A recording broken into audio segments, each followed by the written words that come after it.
Hey everybody, it's James here from the Sawyer Family Reviews channel and ActionFeatures.net, bringing you another Marvel Select review. Today it's a brand new figure, that crazy mixed up British ninja assassin telepath, Psylocke. Let's check her out.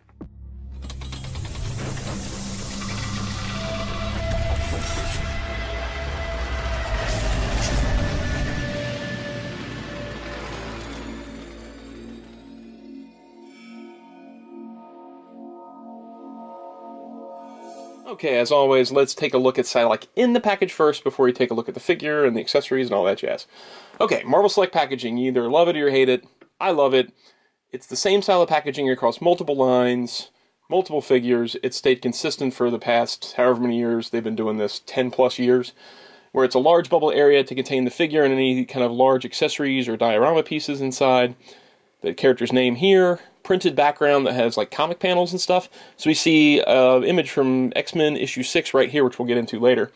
A nice clear view of the figure, the extra head, the Danger Room portion back below, the X-Men logo there. The side panel art features an image of Psylocke, but I did not expect it to look like this, honestly. This looks kind of like manga to me, like this drawing does, and I was looking for more like a 90s Psylocke. Since the figure is very 90s, I was surprised by that side panel art. I was expecting something more like what's happening here, like these Jim Lee covers and stuff. The back of the packaging shows a picture of the figure, along with pictures of Rogue and Beast, which are the most recent X-Men releases, and then a brief write-up about Psylocke, which I will now read to you. Betsy Braddock is Psylocke, the telepathic X-Men member who found her psyche transplanted in the body of a deadly ninja assassin after a trip through the Siege Perilous. Now able to focus her considerable mental energy into a psychic knife, Psylocke uses her telepathic powers in conjunction with her martial arts abilities to protect mutant and human alike. This 7-inch scale action figure of Psylocke features 16 points of articulation and includes interchangeable parts and a Danger Room display base, combined with other Danger Room sections from other Marvel Select X-Men figures to build a larger diorama, sculpted by Gentle Giant Studios. Then we've got the Diamond Select logo, Marvel, all that regular old stuff. Alright, here's the packaging. I love Marvel Select packaging. It may not be your cup of tea, but I dig it. But who cares about the packaging? Let's get her out of there.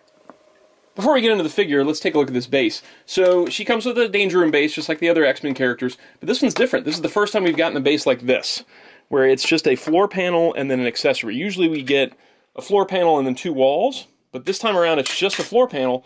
It does still have the holes here on each side if you want to put some walls on it, and I'm going to show you that in a second here, but it also comes with this like training dummy thing, and you just kind of plug that into here. So then it just plugs in like that, and it's like the training thing where these would move and you train with the martial arts. So this base here is, like I said, different than others. It's actually a different sculpt. A lot of times the floor panels are actually the same in all these. Here's Rogue's. I'm going to have to back this camera up a bit, I'll bet. Actually, we're not doing too bad. So there's Rogue, so you can put these two together. And then we have, let's see, I think this was Beast's. You can get sort of a thing going. I wonder if that would go that way. That goes that way better, actually. So this matches up like this. So you can see how the floor panel in the blue matches up to that one there. So you could have them going like that. Or you could... No, I think that's probably the best way to do it, because the lining matches up that way. Here's the thing, though. Since those have those holes, I wonder if we can actually pop this piece off. If we get it to pop easily. Sorry, guys. There we go. I'm like breaking stuff here. So you could actually take a panel off of one of the other ones that's a corner piece and plug it into the back here, and then you sort of have another middle section. So we had a lot of corner pieces with, I think Gambit had a corner piece, Beast had a corner piece, Cyclops had a corner piece. So you've had a few corner pieces now that you can actually use the extra panel for and make a longer diorama. I really like these bases. I like that it's continuing across all the different X-Men. This one, it's neat that it has something different. This large piece here is pretty cool, as opposed to just walls with stuff sticking to them. So that's pretty neat. I like the base. But we didn't buy it for the base. Let's check out the figure. Alright, so we got Psylocke out of the box. I want to put her on the base so you can see how big the base is. As you can see, Psylocke is just a little bit smaller than this contraption here, the Fighting Man of War, whatever they have to call that thing. She's a little bit shorter than that. If we can get a sec here to grab this trusty yardstick. She stands right at about 7.5 inches tall, 7 1/4, 7.5, somewhere in that range. which is select scale. I mean, you don't expect her to be a 6-inch figure, because she's not. Let's talk about her accessories here, and then we'll get into the figure itself. She comes with a bunch of extra hands. The hands that she has on right now are like open hands. Then she's got a set that are slightly like that one, but have a little bit more of a grip at the ring figure and pinky. So I guess they're like concentrating hands maybe or something. Then she's got a set of fist hands that are molded as fists. She's got a set of hands that are meant for gripping, but they're both like sealed. So like the thumb is joined to the fingers. And the only thing I can think of is that they're meant to hold this sword that she comes with, this katana, which pulls out of the sheath. But there is no way you can get that sheath into that hand, or that handle into that hand. I mean, you could really force it in there. It's just, man, this hole is so small in this hand. I can't see a way of either, you could cut the thumb maybe. I wish this thing like pulled apart and you could like put it inside there, but I can't see a way of getting this sword into that hand. Maybe I'm doing something wrong, but it definitely doesn't seem like that fits to me. I won't have her holding the sword anyway, and she does have a sheath for it, so that's not a humongous deal to me, but it's still kind of frustrating to have all these extra hands and she can't hold the sword. The most important hand, though, is the side blade hand. Now, this is fused onto the fist itself, so it won't be falling off of there or anything. And all the hands just switch out by pulling down on the hand and then popping it right onto there. And that's really cool. I dig that a lot. Now, the next thing she comes with is an alternate head, which is sort of this angry face. And inside the packaging, it looked like the butterfly sigh effect was actually fused to the head, but it's not. It actually comes off. And so she's got sort of an angry head with the windswept hair over to the side. And this side blade piece just kind of, it has one longer piece for the right side of her face and a short piece for the left side. And it just kind of goes in under her hair to hold it on there. It doesn't match up perfectly with her eyes, but it's a cool way of doing the effect without having it permanently fused to the head. And I think it'll work on both styles of face, I would think. It doesn't work as well on that one. It doesn't work as well on the stoic head. It's kind of just off to the side. It looks kind of goofy. So yeah, this is really meant for the angry face, which I guess, you know, she wouldn't be making just a normal face when she's using that anyway.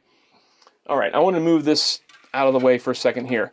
Now, let's talk about the elephant in the room, and that is the yellow utility belt and yellow strap and katana. A lot of people don't dig that. When they first saw the figure, they're like, why in the world is she wearing that yellow thing? Well, it actually comes from the comics. This is X-Men issue 6, or rather a reprint of X-Men issue 6 that came with the Marvel Legends Sabretooth. And as you can see on this cover, she is wearing that exact thing. So that's coming from the comics. It actually is something she did wear, at least on this cover. And I guess they were just looking for things to put with Psylocke as sort of neat accessories. They were trying to get, I guess, closer to an artist interpretation, because she does have the long Jim Lee legs and the hair over the eye type of deal, like Jim Lee would draw a lot. I just wish, though, as you can see, that you can't take it off. And that is a bummer. I like it. I like that they included something extra. So you can do, let me get this side blade off here real quick. You can pop this head off, and you can get this part off there. You can get the top part off. That's no problem. But this belt thing is all one solid piece. So you can't get that off of there unless you cut it, which I'm probably going to end up doing. Because to me, that's just not something that I would always want on my Psylocke. I would want that to be off of there. So at least it's not molded to the body. That would be a really big bummer if that was permanently molded into the suit. So you can cut it off at least. It's just kind of weird, though, that they didn't make it so that it was detachable. They made the sheath come off, so why not make the rest? Speaking of which, as we saw earlier, she does come with a katana. It's nicely painted. It's got a silver blade with a little gold at the, what is that, the pommel? The handguard, something? And then gold highlights all along the handle itself. And then the sheath is all in yellow. It's got some sculpting where there's like bands around the sheath. But, like I said, you don't have a hand that can hold the katana. Articulation. Let's cover that, and then we'll take a closer look at the two heads. So she's really well articulated. She reminds me a lot of the Rogue figure that recently came out. She's got the rocker ankles that hinge back and forth. She's got a swivel in the mid-calf section. She's got a double jointed knee that can go all the way back to here, which is really impressive. Then she's got hidden hip swivels where these bands are. So there's one here, and that swivels all the way around, and there's another one at the top here. And those are incredibly well hidden. You might actually have to move the leg back and forth a little bit, or maybe heat it up with a hairdryer to make sure you're not going to do anything to that joint, but it is there. The hips are what's the most impressive thing. They are on one of those barbell things inside, so the sculpt isn't broken up. It looks really good, and she can go really, really far. Look at that. That's like a ninja assassin right there. So she can go far out there. You will end up getting little lines pressed into the plastic if you leave her in a pose like that. I have a couple of lines right now just from doing those posings, but the second ago they went away. So I think that if you heated it up after you got those lines indented, they go away. And most people are going to have her in that extreme of pose anyway. She can only go forward to about there. Well, no, she can go all the way around, really. Because she's got that, it's mounted on that ball, so you can get really all the way around movement, which is nice. She does not have a waist joint. The purplish, pinkish sash thing is actually a separate piece, same as this yellow belt. Then she has a ball jointed torso that can go back to there and forward all the way to there. If I can get her to pin down. There we go. She's got the shoulders that hinge up to about there, and they rotate all the way around. She's got the same deal on her biceps, where she's got that hidden joint where the bands are. That rotates all the way around. Double jointed elbows that go all the way to there. Then she's got swivels where the wrists peg in, and then they hinge in and out. And I believe all of the hands do the hinge in and out and not the hinge up and down. And then her head is just mounted on a ball joint. So a really well articulated figure, very impressive. She's a lot, like I said, a lot like Rogue. If you have Rogue already, that's what you're in for with the articulation. I think the sculpt is top notch as well. I think she just looks really great, head to toe, very much a 90s character. And the paint app is very nice on mine. She's got a really nicely painted face. We'll get a closer look at that in a second here. I also want to bring up the metallic paint they use for the outfit. I think that's great. I think that's one of the places where the Marvel Legends figure kind of failed, in that her outfit didn't have this nice metallic finish to it. And we'll bring out that figure too when we do the comparisons at the end of all the different figures. But for now, let's take a closer look at that head. All right, so here's a closer look at Betsy Braddock's head. As you can see, it's a really nice sculpt. The paint on the purple on the hair is really nice too. It's got a nice wash, bringing out the highlights. I think I prefer this head sculpt to this angry one, and I'm not going to try and pop these off and on when I'm behind the camera. I guess maybe I will. So she's got this one that has the more windswept look and the angrier face, as you can see. But they're both really well painted. I like the eyes, I like the eyebrows, I like the teeth on there. It's a nice looking figure. I mean, they did a really good job on this sculpt. Here's this one. You know what? I'm going to try and do it. There we go. And then I'll put this one on here so you can see her with this head sculpt.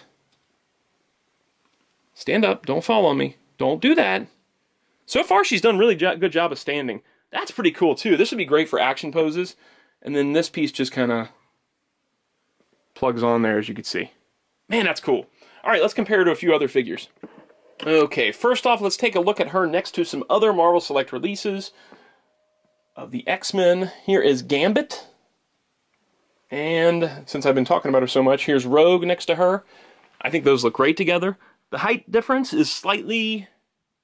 yeah, I guess there's a slight height difference between her and Rogue and her and Gambit. I think that's great. You know, I don't like all my characters to be exactly the same size, so to me this looks great together.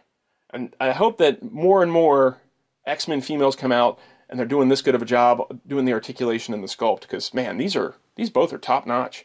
Let's bring those two out of the way.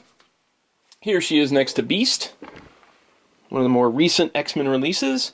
And then since I showed you that X-Men cover, here's Sabretooth and Wolverine from that same issue. Wolverine still holds up. You know, he's not one of the better Marvel Selects, but he still looks good. And then, last but not least, since I was talking about it, here she is next to the Marvel Legends version. Now, I do like the Marvel Legends version. I'm not saying it's a bad figure, but it is a mass market figure. So they're going to reuse body. It's going to have just painted on lines, all that stuff. So for my money, I think this is the better Psylocke figure. There's nothing wrong with this. If you collect 6-inch scale, this Psylocke is the one you want to get because this one's way too tall. But if you just want a Psylocke figure, this is the figure to get. Yeah, the sword thing is a bummer. Not having a gripping hand that actually holds the sword is kind of a bummer.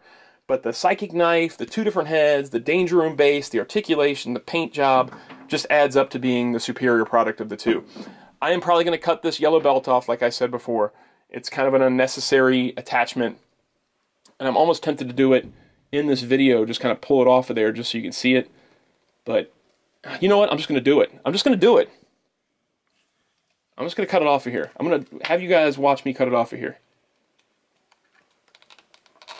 I hope I don't cut myself. I'm a madman. There it is. It's off of there. If I want one with a belt, I'll just buy a second one. There she is without that belt thing on there. And man, I think she looks way better. She looks way more like Psylocke to me now. I appreciate what they were doing. I appreciate them adding extra stuff. But it's not something I needed. I think she looks better without it. They could have put some kind of clasp in here, but they didn't do that. And so, it's got to go. I'm a madman.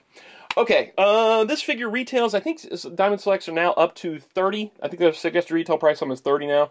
Which when you consider for how long they were at $25, and the fact that they come with the dioramas, they're larger figures, they're unique sculpts, I think $30 is probably the correct price for these. I think 25 was a bargain for a long time. And you can sometimes find deals. You'll find them for 28 bucks. Sometimes comic shops will do they'll get a case in and they'll bulk discount across multiple figures or something like that. So shop around a little bit, but even at 30 bucks, I think she's a good figure. I think she's worth picking up. I guess that about wraps it up on her. There'll be links in the info section if you want to order one over to Amazon or whatever, but I always recommend checking your local comic shop first. Support those guys. With the comics industry kind of in a weird fluctuation right now, they can use all the help they can get. So support your local comic shop and try and get one there. If you can't get one, if you don't have a local comic shop, something like that, then hit the info section below for some links to order her. As always, if you enjoy the videos, please click like and subscribe, notify, all that jazz. There'll be in the info section as well. There'll be a link to a small gallery of Psylocke for you to check her out. Hope you enjoyed the video. Please leave a comment if you did, what you think of this figure, what other X-Men you hope Marvel Select does next, other reviews you'd like to see from me out of Marvel Select, all that jazz. Okay, see you guys next time. Bye.